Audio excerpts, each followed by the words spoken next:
Boa noite, turma boa da Prime Web TV. Seja bem-vindo ao programa de número 25 do Trocando em Miúdos, nesse ano de 2020, onde a gente tem a honra de receber o ex-juiz federal e o idealizador da lei da ficha limpa, teve várias pessoas por trás dessa brilhante lei, que é o seu Marlon Reis. Tem perguntas para o Marlon, que também foi candidato a governador do Tocantins nas eleições suplementares do ano 2018. Mande aqui na nossa live, aqui no 99277-5578, ou também aqui no Facebook. O programa que faz você pensar está entrando no ar agora.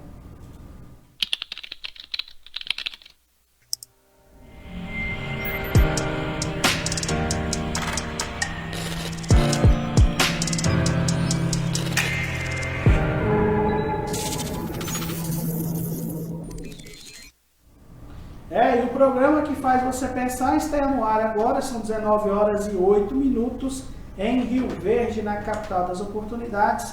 E antes disso, queria dar uma boa noite para o meu companheiro de bancada, Jadir Carvalho, escritor, também professor de Educação Física. Seja bem-vindo aos estudos da Prime. Boa noite aí, Bruno Marques. Boa noite a todos os telespectadores. É muita honra que eu aceitei esse convite, vim participar, principalmente quando eu soube que a figura principal hoje seria o Dr. Marlon Reis, por quem eu nutro uma grande admiração. Ele talvez não saiba disso, porque nós só tivemos juntos uma vez, num evento na UniRV, e ele tem um trabalho brilhante por trás dele. Eu, inclusive, me inspirei nessa obra dele. Para quem ainda não conhece, é uma oportunidade de você saber exatamente como é que funcionam as coisas. E em alguns trechos do meu livro eu fiz citação a respeito disso. Ele sabe que eu tenho um respeito muito grande e a minha admiração por ele. Tá certo. E também dá uma boa noite ao nosso convidado ilustre, nobre convidado dessa noite aqui do Trocando em Miúdos, o ex-juiz federal Marlon Reis. Seja bem-vindo à programação da Prime, Marlon. Muito obrigado, viu? Só fazendo uma pequena retificação, me desculpe, mas eu fui juiz de direito e juiz eleitoral, né? No estado do Maranhão. Muito obrigado pelo convite, viu? Eu estou muito feliz de poder estar aqui, muito honroso também com as palavras do nosso colega de bancada, e realmente eu tenho um carinho muito grande por Rio Verde, onde viveu meu avô materno por muitos anos. Eu estive várias vezes aí na infância, visitando meus avós, e é uma terra muito, muito querida. Muito obrigado pela oportunidade, gente. Eu não sabia dessa sua ligação com o Rio Verde, fiquei surpreso, e seja bem-vindo sempre que puder vir à nossa cidade. Marlon, o senhor nasceu em Pedro Afonso, no Tocantins, e como é que foi o seu caminho até chegar ao Judiciário Brasileiro? Eu saí de Pedro Afonso, muito criança, para morar no estado do Paraná, onde onde o meu pai foi trabalhar no Banco da Amazônia, numa agência que tinha lá. Depois nós fomos para Anápolis, vivi um bom tempo em Anápolis, e depois eu fui para o Maranhão. A escolha pela carreira jurídica teve muito a ver com meu pai, que era advogado. Assim, serviu de um grande exemplo. A escolha para a magistratura decorreu do exemplo de outra pessoa formidável, já falecido também, que é o desembargador José Antônio Almeida e Silva, que era um exemplo para mim. Eu acompanhei o trabalho dele, me tornei assessor dele e depois decidi que eu queria ir para a magistratura. Então, assim, eu fui, em rápidas palavras, um percurso que acabou me levando a me tornar juiz, ainda jovem, com 27 anos, e permaneci por mais de 19 anos na magistratura. E o senhor, como ex-participante do Judiciário, acredita que o Judiciário brasileiro necessita de reformas?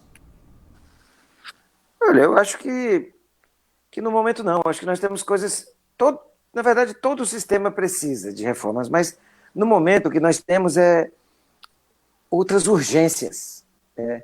Eu vejo muita coisa que precisa ser feita em diversas áreas. Aconteceram muitas mudanças no judiciário desde o começo dos anos 2000 para cá. Mudanças importantes, como a criação do Conselho Nacional de Justiça. E eu acho que não tem nada muito urgente, mas não tão urgente quanto outras urgências que nós temos, por exemplo, no campo da política, para melhorar. Estamos conversando com o ex-juiz de direito, Marlon Reis, né? O senhor está em Palmas nesse momento, doutor Marlon? Sim, estou em Palmas. Coisa boa. Também morei em Palmas por 3 meses, também amei essa cidade aí, como tem no meu coração plenamente. E o senhor defendeu também o sistema público de financiamento de campanhas eleitorais. O fundo partidário, né? E nós temos o fundo eleitoral também. O senhor acha que o modelo desses fundos distintos, mas também bilionários, é o melhor modelo de financiamento eleitoral? No momento, sim. Porque ele vem substituir um problema dramático, que era o financiamento com dinheiro desviado do poder público através das empreiteiras. Então, não há dúvida de que esse modelo, ele por incrível que pareça, ele é muito mais barato para o Brasil. O volume movimentado antes era muitas vezes maior, através das empreiteiras, nos contratos viciados. Agora, nós precisamos aprimorar. Eu acho que poderia reduzir os valores e poderia também definir mais critérios adequados para a distribuição dos recursos entre as agremiações partidárias. O senhor pensa, como é que seria um melhor modelo para depurar esse sistema? Como é que, na sua visão, a melhor forma de melhorar isso? Nós temos que fazer a reforma política. Nunca foi feita. São feitas só remendos. Não adianta nada. O nosso sistema político estimula, coloca uma guerra gigantesca, fratricida, inclusive eu falo fratricida porque dentro dos próprios partidos as pessoas têm que concorrer com seus correligionários nessa eleição. Há uma disputa interna muito grande. Ninguém confia nem nos membros dos seus próprios partidos. Nós precisamos evoluir nesse modelo aí. Com muita resistência, e com o passar do tempo eu comecei a achar que seria interessante, e é isso que sobre isso que eu tenho refletido, nós deveríamos adotar o sistema distrital misto, que permite que metade dos candidatos seja eleito de acordo com o partido e metade dos candidatos eles possam ser eleitos no distrito, de tal maneira que eles estejam mais próximos da comunidade. Eu também vejo que é o melhor modelo eleitoral o distrital misto, né? Porque, por exemplo, a gente pararia, por exemplo, um cara que foi eleito numa região mais pobre, mais carente, mas depois que ele chega no poder como deputado e numa tentativa de se manter, ele vai tentar fazer projetos para onde tem a maior gama, maior número de eleitores. Então ele vai querer segurar o curral dele e vai querer agregar maior número de eleitores, um novo público, um novo eleitorado. Então acho que no sistema distrital misto, cada candidato ser eleito por regiões, por distritos, se ele não representar bem aquela região, como parlamentar, que eu acho também, então, uma pergunta que eu já emendo para o senhor, por que o brasileiro não vê na eleição parlamentar uma importância que tem uma eleição do executivo? E eu acho que as discussões do país, a problemática do país, eu acho que o parlamentar está mais próximo do problema local, regional, como o vereador está próximo dos bairros, o deputado está mais próximo das cidades. Por que o povo ainda não vê na eleição legislativa essa importância que a eleição executiva tem? E se o voto distrital misto poderia melhorar essa visão da população em relação da importância de saber votar também para deputado? Eu creio que sim. Eu creio que é um sistema que soma. Também eu sou totalmente contra o voto distrital puro, por o sistema distrital puro, porque ele permitiria o surgimento de verdadeiros feudos eleitorais, como nós já tivemos no Brasil. O coronelismo tinha como base político eleitoral o voto distrital. Os deputados eram eleitos nos distritos. Nós só passamos a ter eleição proporcional no Brasil na década de 30. Então, eu sou totalmente contra o sistema distrital puro, mas eu acho que a gente deveria avançar para o sistema distrital misto. A questão também é o seguinte, o Marlon Reis, ex-juiz de direito, né? Foi proposto no ano de 2015 uma constituinte exclusiva para a reforma política. O que o senhor pensa dessa proposta? Você acha que a reforma política tem que ser uma constituinte? Ou você acha que os parlamentares, os donos e proprietários de partido político vão fazer a melhor reforma da política que o Brasil pode ter?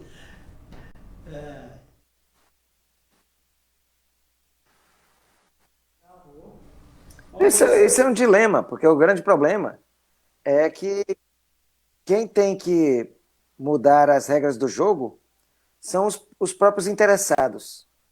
Já a Constituinte exclusiva não avançou porque essa ideia não tem cabimento. Uma Constituição só é transformada por outra. A única forma de se criar mudanças na Constituição de 88 é por emenda à Constituição. Não tem outro meio.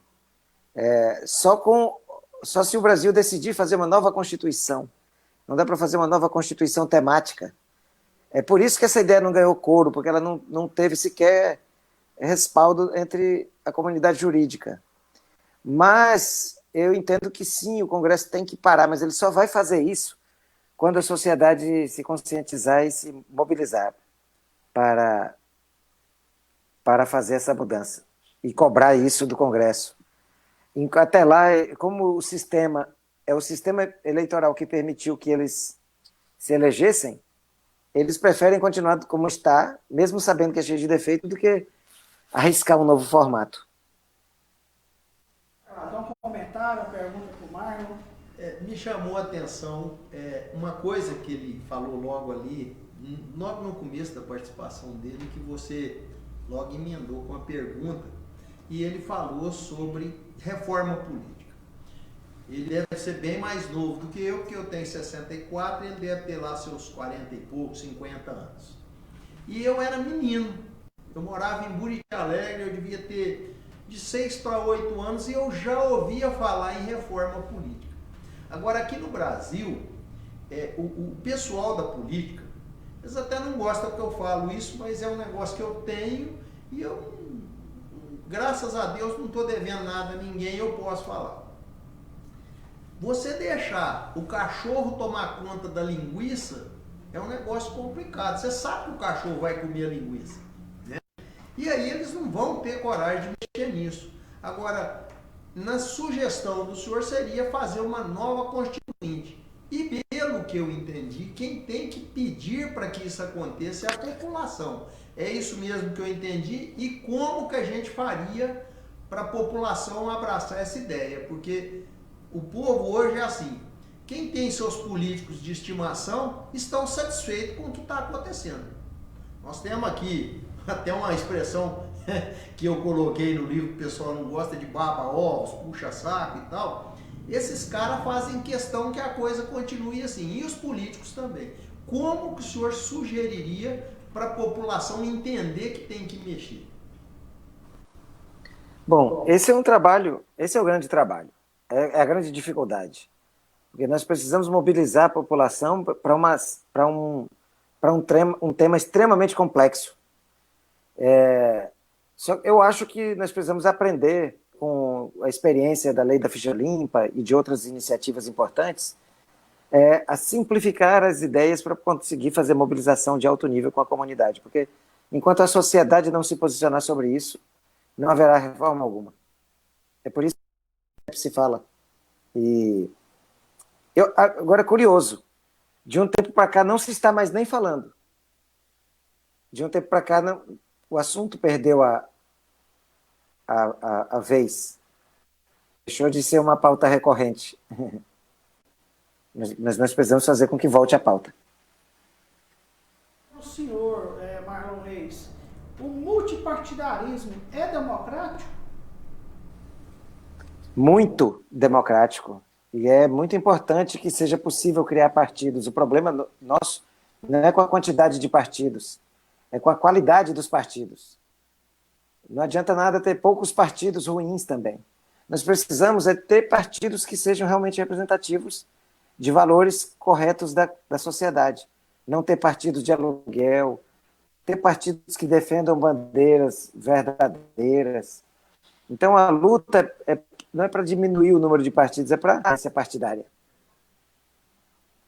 Tá certo, estamos conversando com Marlon Reis, ele que é ex-juiz de direito, também um dos idealizadores da lei da ficha limpa, que completou 10 anos. Tem pergunta para o Marlon Reis?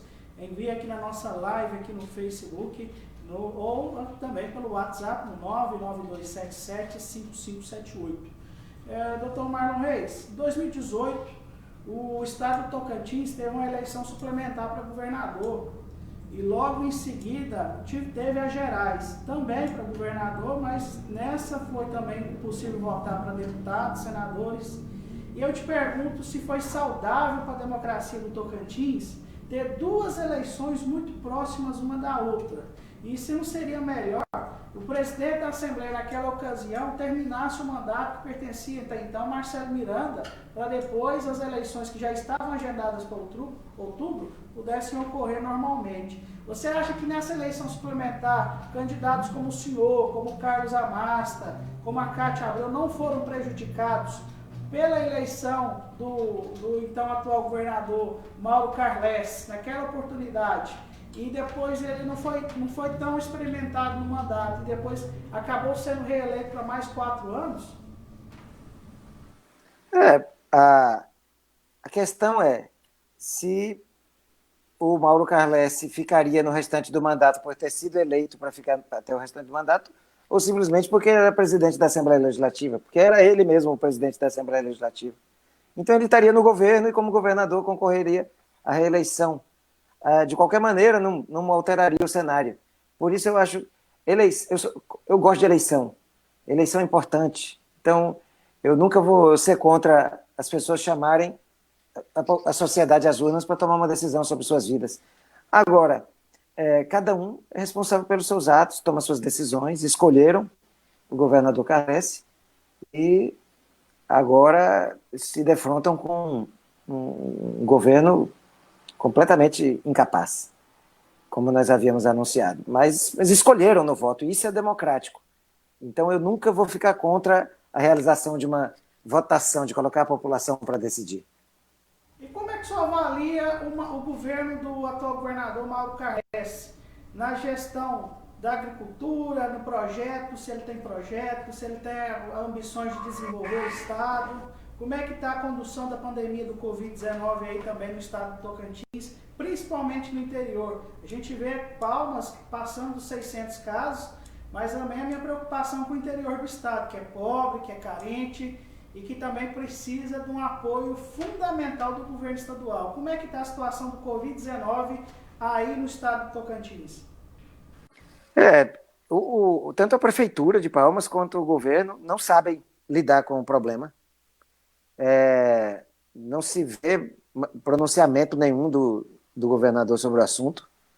E eu não sei como é que está sendo tocado não, viu? A prefeita também é completamente perdida, sem saber o que fazer, às vezes até copiando medidas de outras cidades e transplantando automaticamente para cá. É difícil. A sorte é que os níveis de contágio aqui não são tão altos. Espero que continuem assim, porque infelizmente os nossos líderes políticos não estão acertando a mão. Comentário, Jardim? Em cima do que ele disse ali, me chamou a atenção uma coisa. Ele acha que esse tanto de partido que nós temos, me parece que 35 ou 37, e mais, tem uma fila esperando o TSE de mais ou menos 30, 32. Eu até coloquei na minha obra, dizendo que cada um quer ser cacique.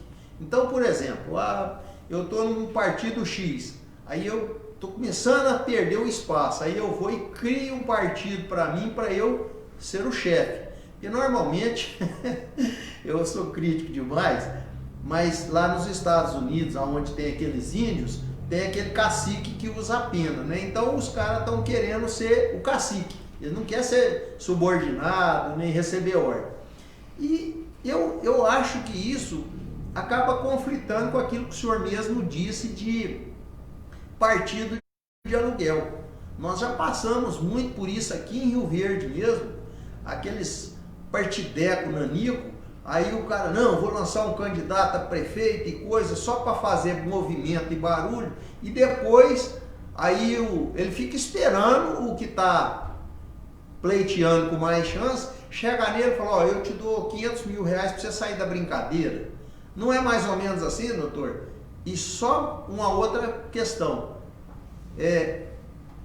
Essa pessoa que concorreu com o senhor e ganhou, ele tinha realmente o preparo que eu acho que o senhor tem para fazer administração? O que a população não consegue enxergar de diferente naquilo que é bom do que é ruim?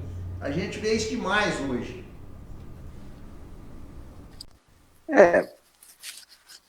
Com relação à questão partidária, eu sempre digo o seguinte, o problema é que nós temos que aprimorar as coisas e não simplesmente tapar o sol com a peneira e fechando partidos. Por exemplo, qual é o critério para fechar um partido? Ele ser pequeno? É justo extinguir a rede de sustentabilidade? É justo extinguir o PSOL? Eu não estou falando da ideologia desses partidos, mas eles são partidos, eles são grupos de pessoas que pensam de forma similar, só que eles são muito pequenos. Então, qual é o critério para extinguir? É porque é pequeno? Ou é porque... É isso que nós temos que pensar em como fechar o cerco para os partidos serem cada vez mais democráticos e não extinguir partidos. Tudo que se fala em fechar na democracia é perigoso. Você vai usar que critério para calar um grupo de interesse? Um grupo de pessoas que se uniram sobre uma determinada bandeira. Ah, não, mas é porque fulano de tal vendeu o apoio político e tal. Isso, nós estamos falando de um partido político, não de uma pessoa. Então é uma coisa que é muito mais importante a gente pensar na qualidade do que na quantidade. Existem partidos demais no Brasil? Talvez, mas o problema maior não é esse, não. Porque às vezes tem só 2 e eles são péssimos. Corrupção também. E daí? Não é o número, é a qualidade. Nós não estamos falando sobre quantidade, é sobre qualidade. E para os partidos mudarem, eles precisam ser mudada a legislação partidária para dar a eles mais transparência, mais democracia interna, mais possibilidade de pessoas apresentarem seus nomes como candidatos, até contra o interesse do cacique. Isso é possível fazer com mudança legislativa, que nós sabemos que é muito difícil de ocorrer, mas nós sabemos o que precisaria ser feito para melhorar. E não é simplesmente extinguir partidos. Quanto ao critério utilizado pela Sociedade do Tocantins, eu creio que eles devem ter ficado assustados com o fato de ter havido tanta cassação aqui no Estado e decidiram não mudar tanto. Já tinha um presidente da Assembleia que assumiu o governo, então já vamos tirar esse aqui, já colocar outro, porque o Tocantins é um dos recordistas em cassação de governador no Brasil por corrupção. Então talvez eles tenham dado um voto conservador para manter quem já estava no governo, para evitar esse imenso troca-troca de governadores que marcou a história nos últimos anos.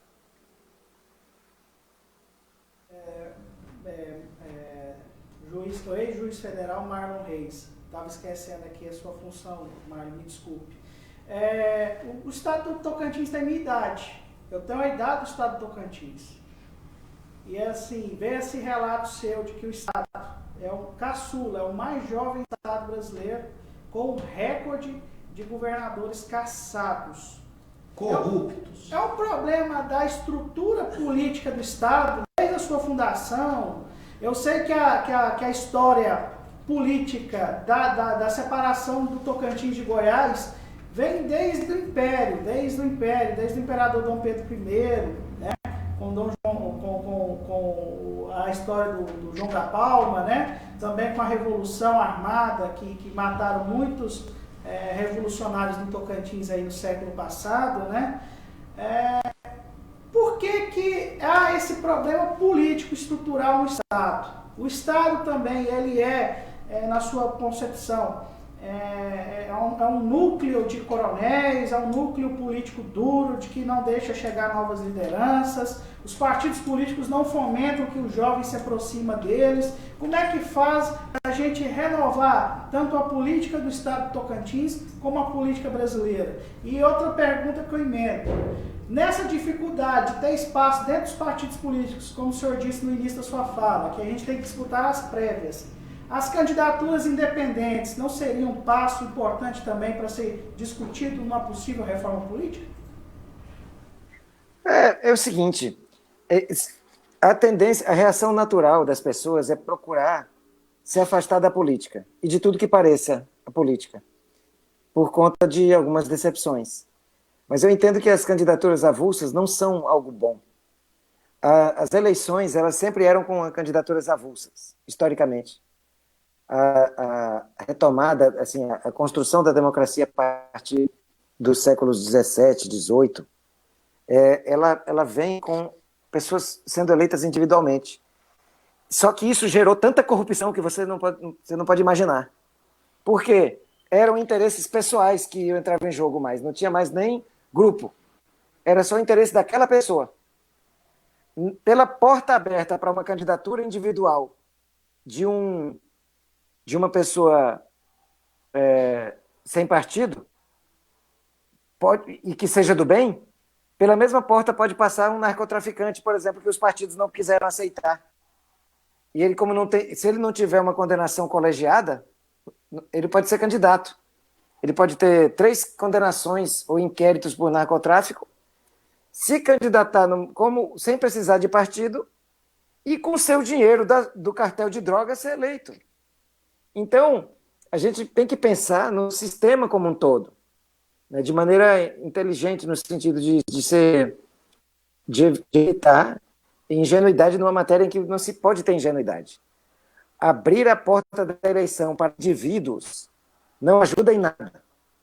Ajuda a melhorar a qualidade dos grupos, que são os partidos. Isso sim ajuda a democracia. Agora, abrir a porta de mandatos eletivos para pessoas que não têm que sequer conviver com o partido, quer dizer, eles não têm capacidade nem de integrar um grupo. Nem de integrar um grupo. Uma pessoa que quer ir para a política sem ser capaz de ter um grupo político, de convencer outras pessoas a marcharem junto com ele. Então, essa pessoa não vai ser um grande gestor. Dificilmente será, mesmo que seja bem intencionado. Agora, o problema maior não é esse, é que a porta se abre pensando nos bons, mas os usurpadores têm mais poder e mais dinheiro e podem se aproveitar. E com muito mais facilidade do que passar. Outro dia, poucas eleições, descobriram que havia um membro do PCC que estava se apresentando como candidato a deputado federal lá no estado de São Paulo. Imediatamente o partido dele o retirou da lista e não permitiu que ele fosse candidato. Se o voto fosse individual sem partido, ele seria deputado agora, o membro do PCC. Porque ele era membro, mas ele não era condenado, ele era financiado, mas ele não tinha condenação nenhuma. Carvalho, você teria algum comentário para fazer em relação ao comentário do Marlon Reis? Eu fico assim, eu quero dar o voto de confiança para ele, porque ele é um camarada que ele tem muito, mas muito mais conhecimento que eu. Mas eu fico me perguntando, esse camarada tanto fazia ser da política de um partido como ser individual, se ele tivesse entrado no partido e fosse eleito, o que mudava? Porque o que a gente tem visto é que nos atuais partidos nós temos gente dessa estirpe. Nós temos bandidos, nós temos milicianos, nós temos traficantes, só que é o que ele disse, não estão condenados. Até eu queria perguntar para ele se ele tem conhecimento de muitas pessoas que estão na política, condenados ou não, porque essa questão da ficha limpa parece que o negócio não foi levado tanto a sério, né? Por exemplo, a ex-presidente Dilma Rousseff acabou não ficando inelegível.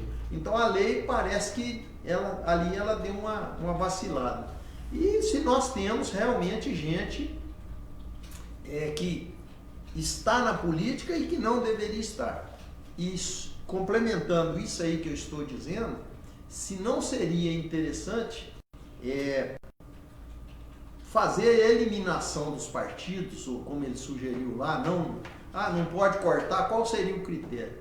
Honestidade, partidos sérios, com a menor quantidade possível de pessoas corruptas, não seria uma solução?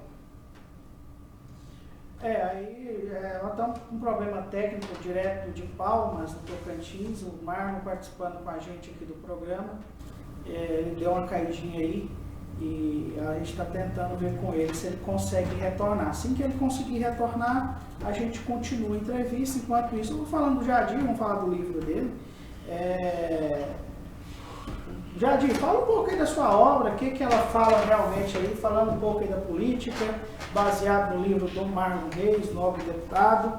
O que você quis expressar aí de verdade aí nesse livro aí? Bom, a obra, quem tem lido, que não faz parte da política, não depende de políticos, tem recebido bons comentários e inclusive até pessoas fazendo sugestão, porque essa primeira tiragem já está terminando, porque eu resolvi não vender mais o livro, eu resolvi doar, tá? Inclusive eu trouxe para você aí alguns exemplares para você fazer um sorteio ao final do programa com quem estiver participando e estiver dando like na transmissão e tudo, mas tem inclusive comentários para a gente melhorar ainda mais a obra, ficaram muito satisfeitos. Porque o que eu tentei trazer é o seguinte, para que o povo tenha mais conhecimento do que realmente acontece por trás da política. Porque fica eles fantasiam a coisa, né? Não, eu vou fazer, se eu ganhar, eu vou passar a fazer chover no mês de junho, julho e agosto, que é uma época de seca, e sabe? Começa a fazer essas promessas mirabolantes e depois não consegue cumprir, e aí o povo fica pensando, gente, mas onde foi que eu errei? Não, você errou na escolha. Agora, o grande problema, você não tem muita escolha, porque a mentira, inclusive é um dos tópicos aqui do livro, a mentira, ela é uma coisa característica da política, não tem jeito de você fazer política sem mentir. Se você conseguir achar alguém que ou foi eleito ou se candidatou sem falar nenhuma mentira, você já tá abonado, você já tem crédito com Deus, né? E basicamente a gente quer trazer para a sociedade como é que são feitos esses acordos para se ganhar uma eleição, como é que são feitas as licitações, por que o cara entra para a política, porque tem muita gente que ainda existe aquela ilusão, não, eu quero entrar porque eu quero trabalhar para a população, eu vou fazer diferente, não sei o quê. Mas só que a pessoa esquece que a política é um sistema, é uma máquina que tem várias engrenagens. Se uma delas quebrar um dente, complica. E se o camarada entra lá com aquela promessa de que vai mudar tudo, ele não vai em lugar nenhum. E não muda nada. Não muda nada. Isso aí, porque toda vez, o que a gente tem visto, infelizmente, tudo que eu falo, vocês não pensem que eu fico satisfeito de falar isso, de comentar, mas o problema é que a gente acaba se tornando vítima disso aí. E, infelizmente, toda eleição é uma decepção. Vamos ver agora, por exemplo, essa eleição para o presidente da República, o que se... imaginou-se muita coisa. Não, agora o Brasil vai mudar, vai acabar com isso, vai acontecer aquilo. Ele voltou aí, Tico, o Marlon? E a gente não vê essa... Ó, o Marlon, tá tranquilo. Só terminar de finalizar, Jadir, que a gente já volta com... Tá. E a gente fica decepcionado, porque na verdade nós precisamos desse pessoal. Eu chamo sempre de o mal necessário. Você tem que ter o vereador, seja ele bom, ruim, péssimo, horrível, você tem que ter o vereador lá. Faz parte do sistema. Não existe sistema político sem vereador. Você precisa do prefeito. Você precisa do deputado estadual. Se não tiver deputado estadual, não funciona. Você precisa do governador. Ele é que comanda o sistema do estado. Você precisa dos deputados. Então, assim, toda vez que a gente vai lá na maquininha, aperta aqueles números, a ideia que a gente tem é que a gente vai mudar. E, segundo o nosso nobre doutor Marlon Reis, a gente não tem essa capacidade de mudar. Pelo menos por enquanto. Ele acredita que vai ter chance. Eu acho difícil, porque quem tem que mudar são os deputados. E eles não vão fazer isso, eles não vão trabalhar contra eles mesmos, né? O Marlon Reis, ex-juiz federal, também um dos idealizadores da lei da ficha limpa. Completou 10 anos agora a lei da ficha limpa. Nós estamos somente com o áudio do Marlon, ele tá sem imagem aqui para nós aqui, mas é importante a gente ouvi-lo, né? Como que o senhor avalia esses 10 anos da lei da ficha limpa? Foi um avanço na depuração do processo eleitoral brasileiro? Com certeza. Antes nós não tínhamos...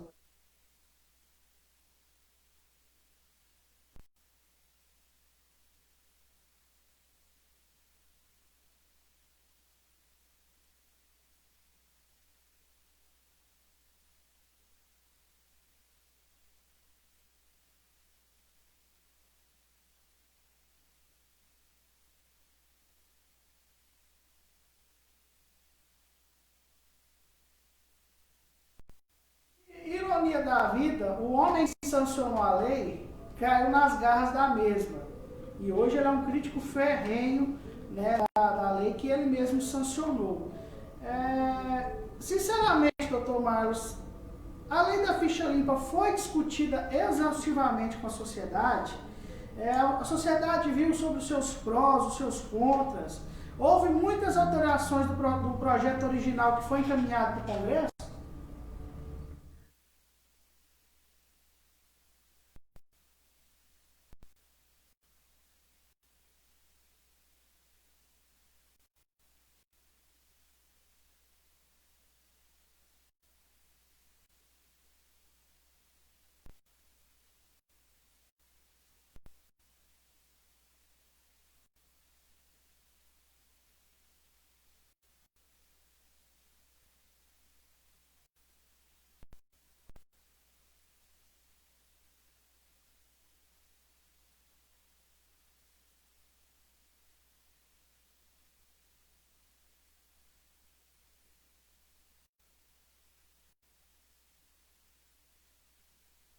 Sobre a condenação em segunda instância, deve ou não dar prisão?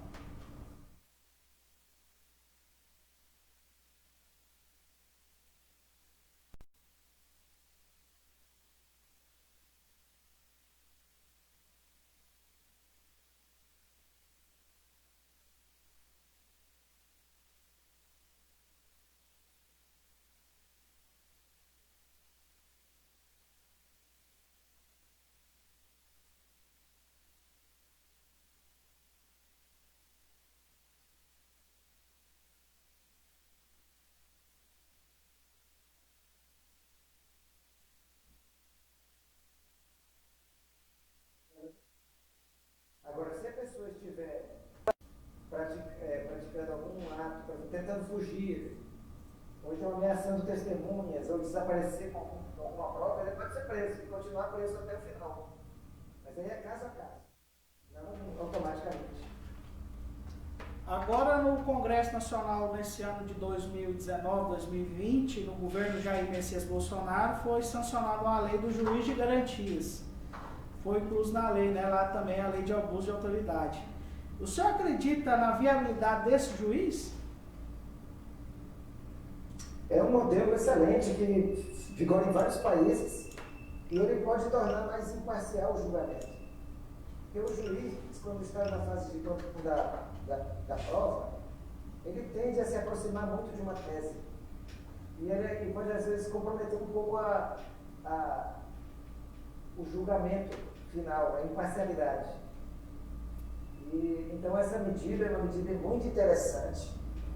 Ela está já adotada em várias democracias avançadas e eu creio que fará bem para o nosso sistema judiciário. Tá certo, doutor Marlon Reis, ex-juiz de direito, também foi candidato a governador do Tocantins e um dos idealizadores da lei da ficha limpa, que completou 10 anos. Na visão do senhor, doutor Marlon, o processo de ações de crimes ou abuso durante as eleições, né, na justiça eleitoral, esse processo é muito moroso. Como acelerar isso? Né? Prova disso foi que Marcelo Miranda cometeu excesso na campanha em 2014 e ficou mais de 3 anos no poder, somente depois foi cassado. Como agilizar esse processo na justiça eleitoral?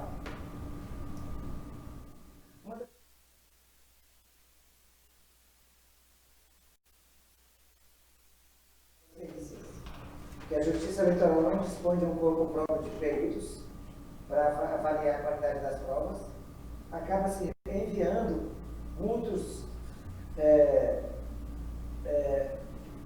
documentos e arquivos digitais para perícia para a Polícia Federal, que a princípio nem teria o dever de fazer esse tipo de perícia, porque o processo, a polícia atua só em inquéritos e ações penais, não em processos que não são de natureza penal. E às vezes demora muito para voltar da Polícia Federal. Não é só esse setor, obviamente. Eu estou culpando a Polícia Federal, que aliás faz um trabalho muito bom, que nem é, a princípio, sua obrigação, seu dever. Mas o que eu estou querendo dizer é que é preciso haver uma agilidade na produção da prova técnica, que muitas vezes precisa ser feita essa análise pericial no curso desses julgamentos. Para eu entender direitinho, doutor, isso que nós temos visto tanto no legislativo, no executivo e também no judiciário, não foi um esquema muito bem montado para que as coisas não dêem certo? Eu tenho essa impressão que parece que, não, vamos fazer assim porque assim a gente trava o processo. Não, aqui nós botamos uma vírgula aqui nesse texto, que por causa dessa vírgula aqui a coisa muda totalmente de figura. Não é exatamente isso que foi feito para não dar certo? Eu tenho essa impressão. O que o senhor me diz? Não é não, porque a prova disso é que nós passamos da lei da ficha limpa e ela que regula essas ações. Nós tiramos todas as vírgulas que tinha no processo. Tinha muito defeito na lei. E a gente tirou praticamente tudo na legislação de combate à corrupção eleitoral. Tanto que aumentou exponencialmente o número de cassados. Agora, eu estou falando o que a gente precisa fazer para melhorar mais ainda. Porque realmente não tem como comparar como era com como é atualmente em matéria de funcionamento da justiça eleitoral. Melhorou muito em relação ao que era no passado. É isso que o senhor está passando para nós aqui. Muito. Antes não tinha nada. Que coisa boa. Da lei da ficha limpa para cá foram mais de 1.000 cassados. E quantos presos? Não, aí não é papel da lei da ficha limpa. A lei é sobre inelegibilidade. Sobre prisão também, nós tivemos um aumento exponencial do número de políticos presos. A Operação Lava Jato foi uma prova dela. 150 pessoas passaram pela prisão na Operação Lava Jato. Mas como presidente da Odebrecht, ficaram 4 anos presos. O presidente da maior empreiteira do Brasil e uma das maiores do mundo. Achar que nós estamos igual, então não. Mudou muito. Inclusive, eu fui juiz do Maranhão. Lá nenhum prefeito era condenado. Mas em 2017 já tinha cerca de 50 prefeitos condenados e presos no estado lá, por conta de mudanças que o CNJ fez nas metas do judiciário. Só de uma vez saíram 32 condenações de prefeito, condenações finais. E, inclusive, a penitenciária do Estado, eu nunca tinha visto um político, passou a ter vários lá. Então, tem muita coisa acontecendo. A sociedade está pressionando e tem coisa acontecendo. Só que como a sociedade não está dentro das instituições, ela não vê muito. Tá A certo. imprensa deveria mostrar mais isso. As consequências positivas. Porque a luta do Brasil contra a corrupção não está sendo em vão, não. As coisas estão acontecendo e não é só a lei da ficha limpa. A Operação Lava Jato, a lei, a própria lei da... Oh, meu Deus, me deu um branco aqui agora. Responsabilidade fiscal. Sim. São várias Abuso de leis que vêm se autoridade. acumulando nos últimos anos. Essa lei do abuso de autoridade eu Não é muito fã não dela, coloco nessa não. conta, não. Então tá, Marlon, pra gente acelerar aqui, eu te fiz um compromisso pro senhor até 8 horas, mas eu tenho mais 4 perguntas que são a chave da entrevista. Primeiramente, a primeira pergunta é: fake news virou uma arma fortíssima na política. Prejudicou muitos como ajudou tantos, como da esquerda e direita. Como enfrentar a máquina de fake news? Eu estou sustentando 4 teses. Uma, tem que haver um aumento da velocidade porque as redes sociais cumprem ordens digitais. Os prejudicados estão indo para o judiciário, estão conseguindo liminares e as redes sociais demoram a cumprir. Então tem que criar um canal de comunicação direta entre justiça eleitoral e redes sociais para tirar as postagens mentirosas, falsas. Agora veja, nós estamos falando de postagem mentirosa, não de postagem da qual eu não gosto, que tem um ponto de vista diferente do meu, que me critica, que me questiona. Isso pode ser feito, nós estamos numa democracia.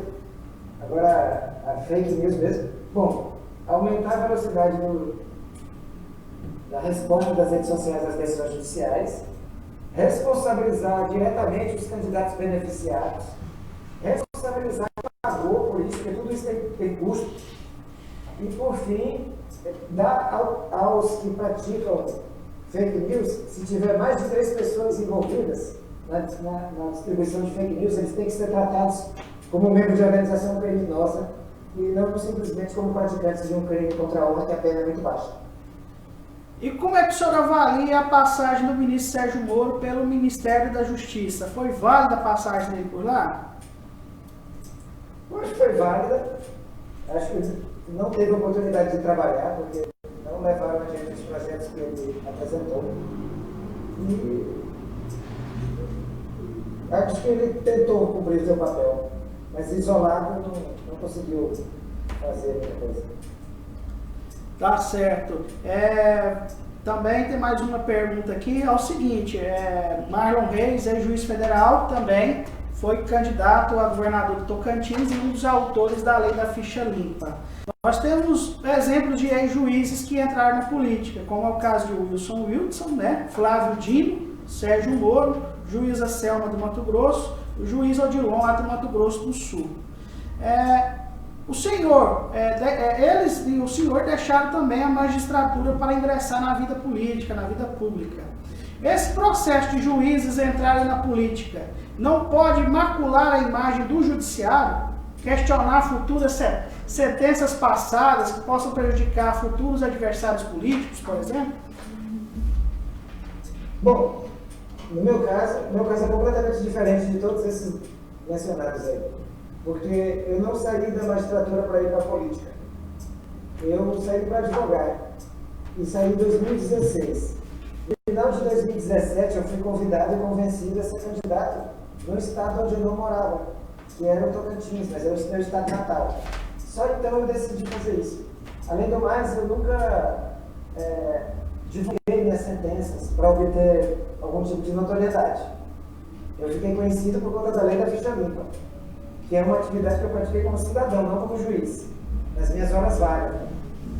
Então, eu só lembrando assim, esses aspectos, que realmente eu não deixei a magistratura para ser candidato, embora tenha deixado.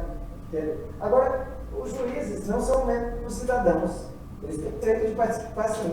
A lei, inclusive, cobra muito mais dos juízes do que das demais pessoas. Um servidor público pode se candidatar sem abrir mão do cargo, mas um juiz tem que deixar a magistratura, como o Sérgio Moro deixou, pedindo exoneração do PT. Ele não pode voltar a ser juiz, a não ser que faça um novo concurso.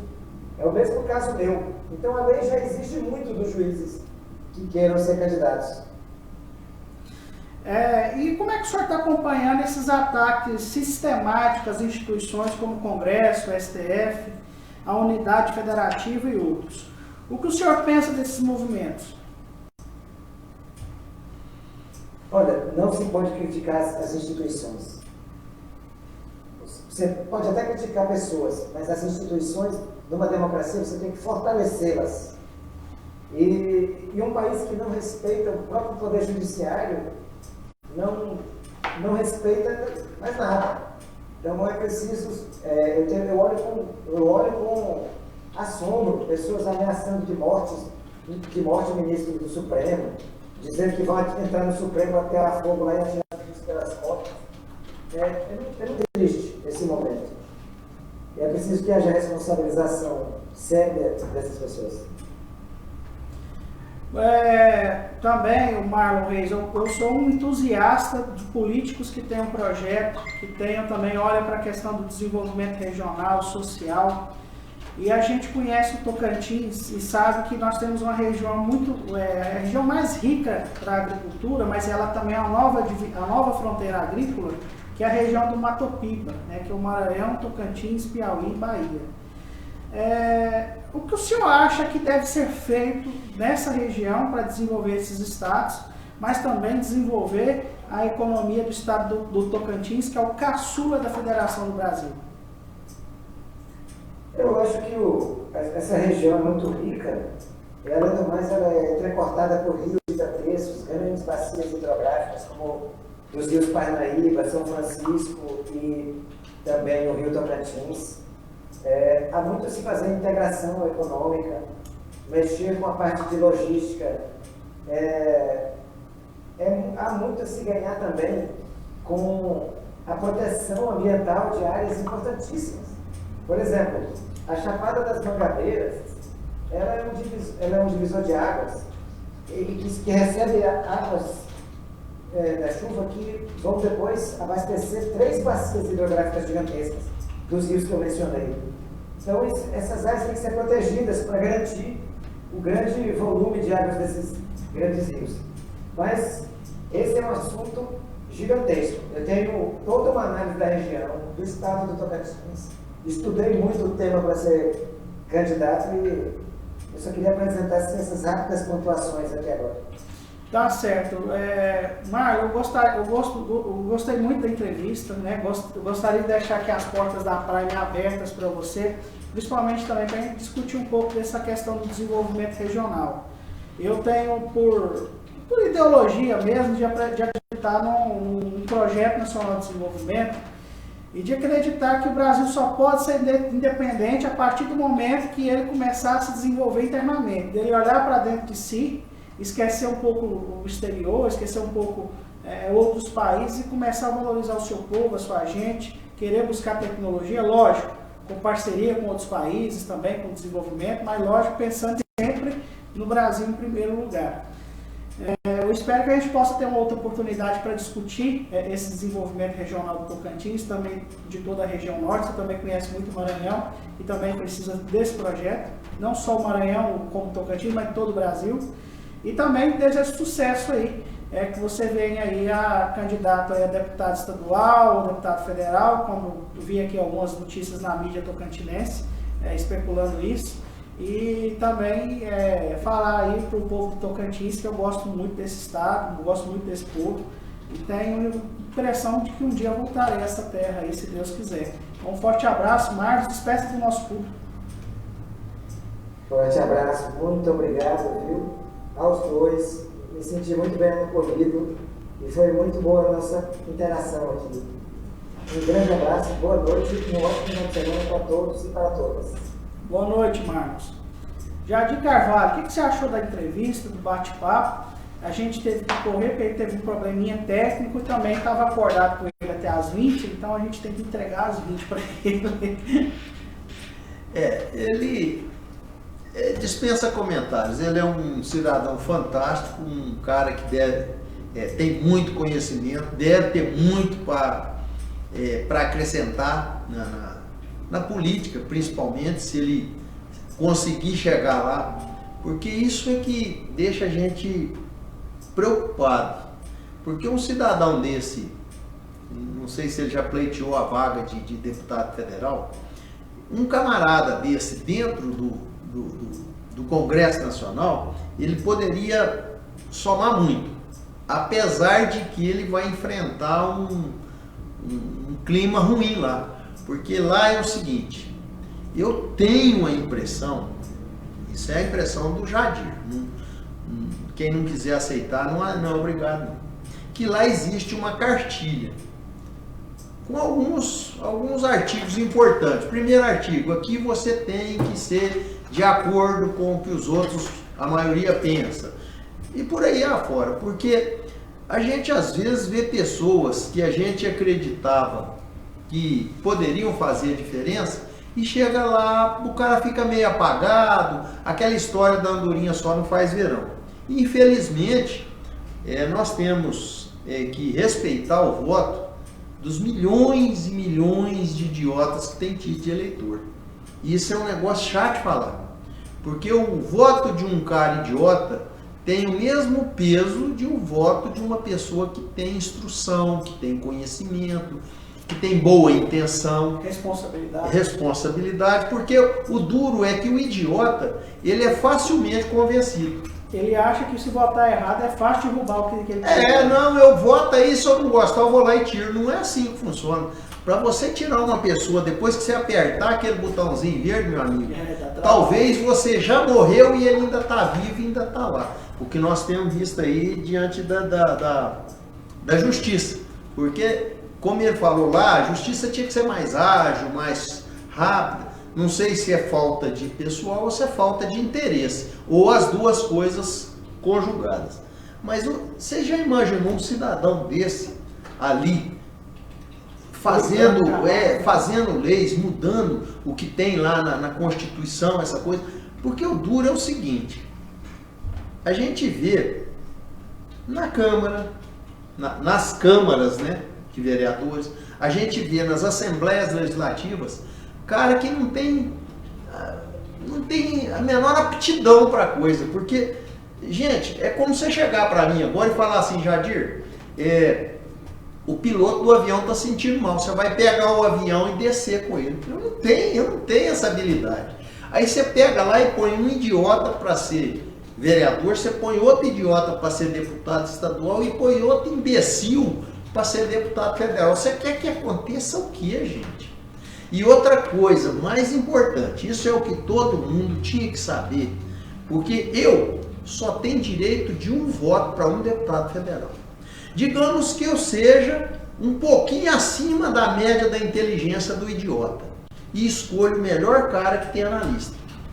Aí nós temos aí milhões de idiotas que pega qualquer cara. Qualquer cidadão que passar na frente dele e der 50 reais, ele vota. Aí o Jadir escolhe um cara apto a ser deputado e os milhões de idiotas escolhem lá mais 512 idiotas para pôr lá. E aí? Como é que nós vamos consertar? É isso que desanima. E agora você vê um camarada desse, ele foi candidato a governador do estado, disputou com alguns que a gente já sabe a ficha deles, a capivara, você puxa a capivara, você já vê que o cara já tem um histórico que não é legal. E o cara ganha. Então eu desanimo, francamente. Eu queria pedir desculpas, porque teve algumas interferências positivas do Gustavo Carvalho, acabou saindo aqui da live aqui, a gente não teve como registrar. Pedir desculpa para o Gustavo, porque ele teve uns problemas técnicos lá também, direto de Palmas, com o Marlon Reis. E o âncora aqui começou a apavorar. Falei, como é que faz? Graças a Deus voltou, né? A questão da internet é exatamente esse problema que nós temos, né?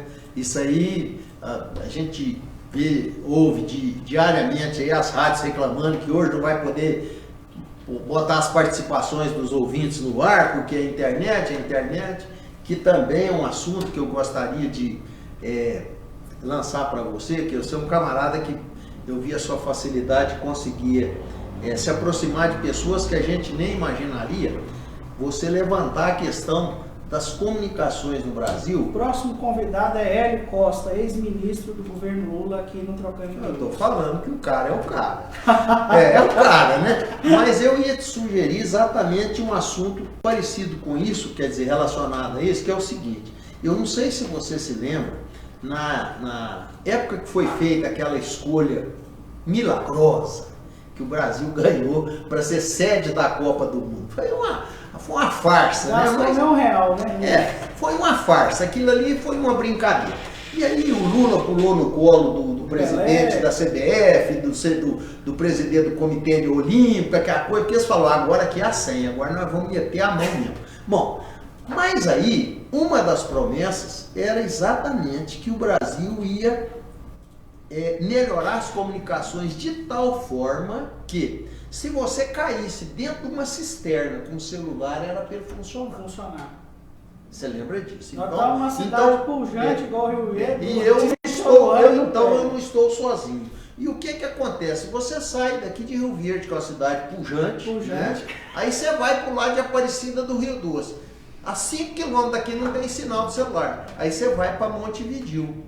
A 3 quilômetros, você passou ali o trevo do Anel Viário, não pega. Então, era para saber como é que funciona essa tal de Anatel, que eu acho que é uma...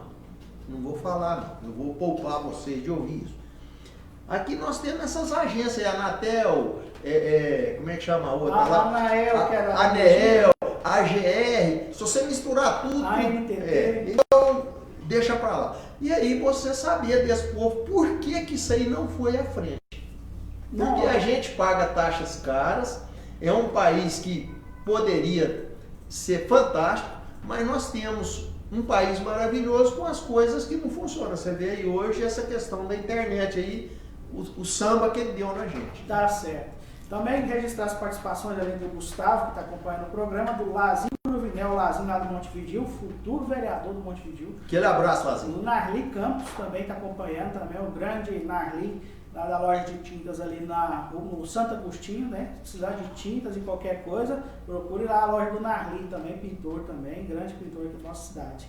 E o Jairinho está questionando aqui, o Bruno ganhou, eu quero meu livro também. Então o Jardim Carvalho vai te mandar o livro. Pode mandar o endereço no meu particular, eu faço questão de entregar. Viu, Jair? Então, se você não tiver o contato do Jardim, eu te passo o contato dele para você entrar em contato com ele. Até vou fazer diferente, Jair. Eu vou deixar aqui com o nosso mestre de cerimônias aqui da mesa. Eu vou deixar o livro para você aí, assim como eu fiz com o Bruno Marques. Tá certo. Também está a participação do Oswaldo Arthur Manzan, falando: nosso presidente Bolsonaro está cumprindo com suas promessas.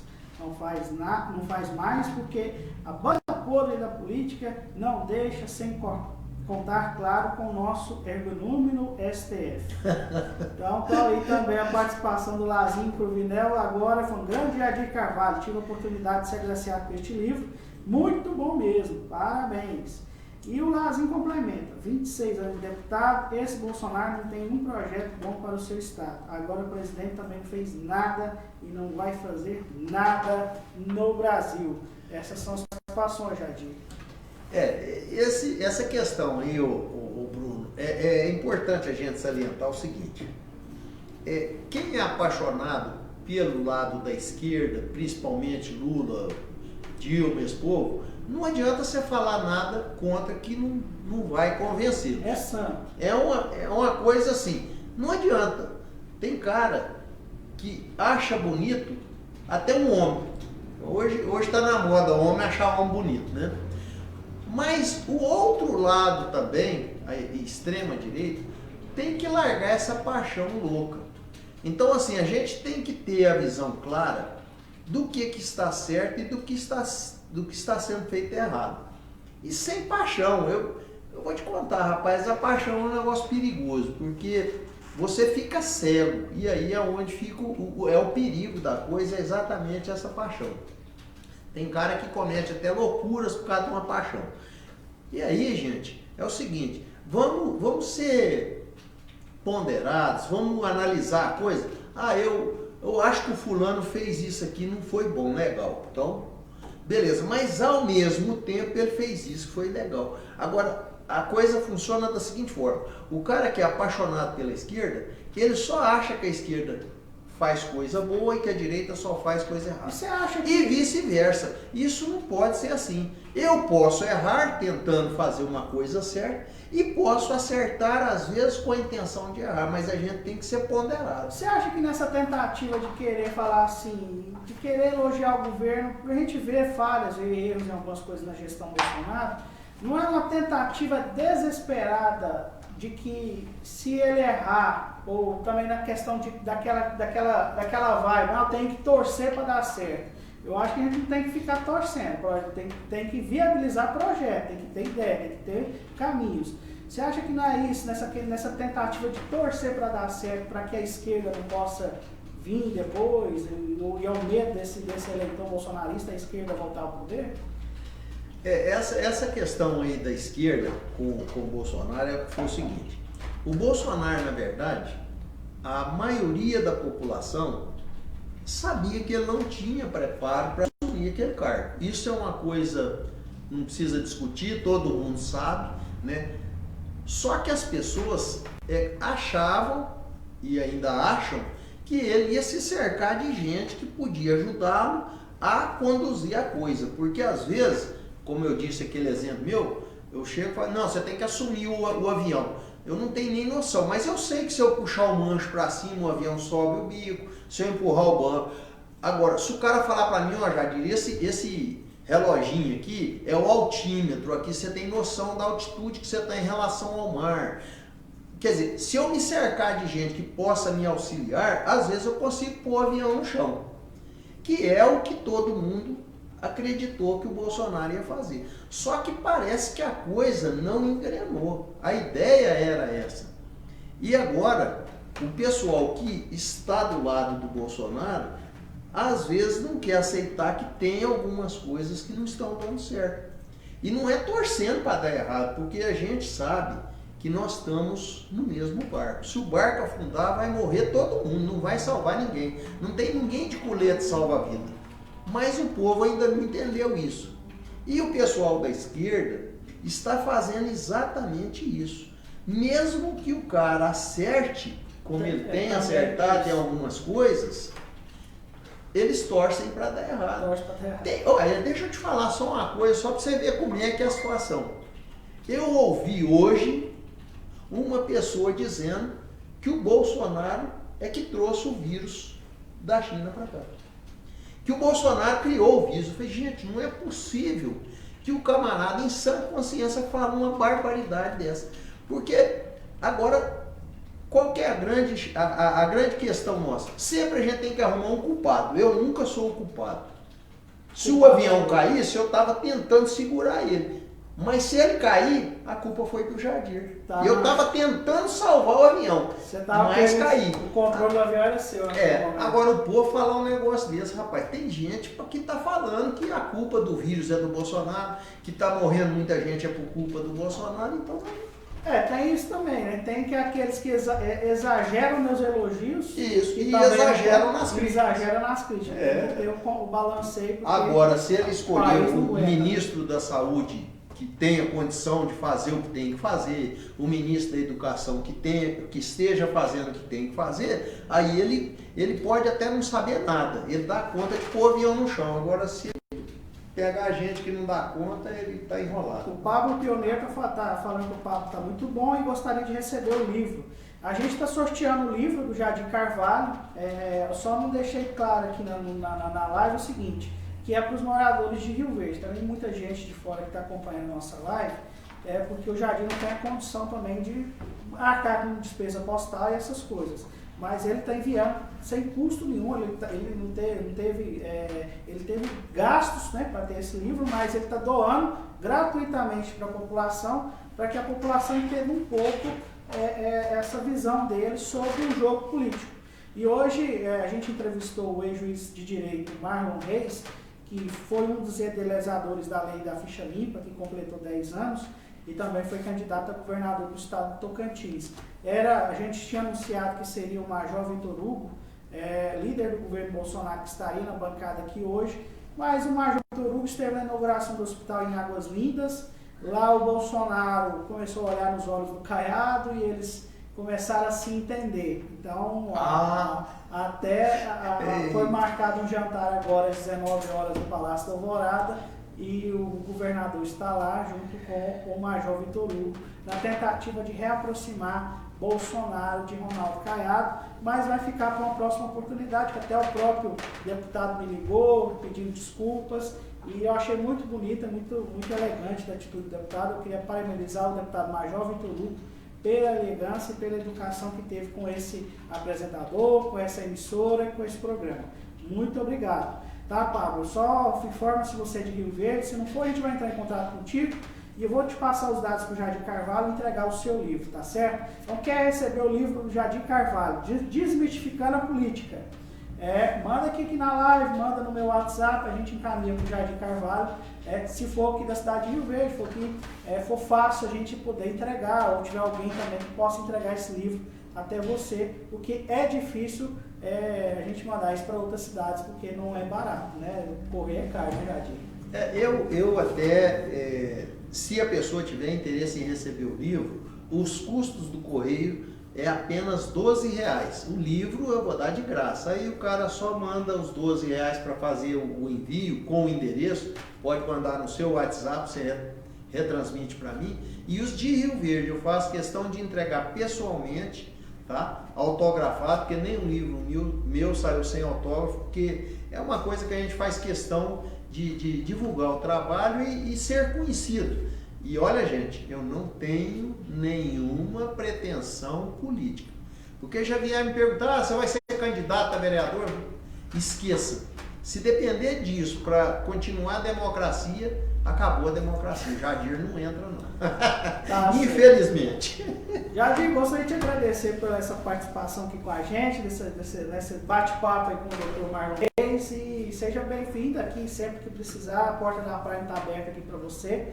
Não só no Trocando em Miúdos, mas nos outros programas da casa também. Eu que agradeço a oportunidade, Bruno. Foi um prazer estar com você, com o Dr. Marlon, que eu já tive o prazer de estar pessoalmente com ele. Espero ele novamente próximo da gente. Já que ele tem familiares em Rio Verde, quando ele vier, a gente faz questão de encontrar com ele. E sempre que for possível também, se eu puder colaborar, essa é a minha grande intenção. Aquele abraço, gente, boa noite, foi um prazer estar com vocês. E ele falou que tem familiares em Rio Verde, será que é da família do Paulo Reis? Será? Eu vou questionar ele. Olha, esse Reis aí é interessante. É interessante, a gente vai fazer a árvore genealógica aqui do Marlon Reis. Então eu volto semana que vem, turma boa da Praga e Web TV. Forte abraço, boa sorte.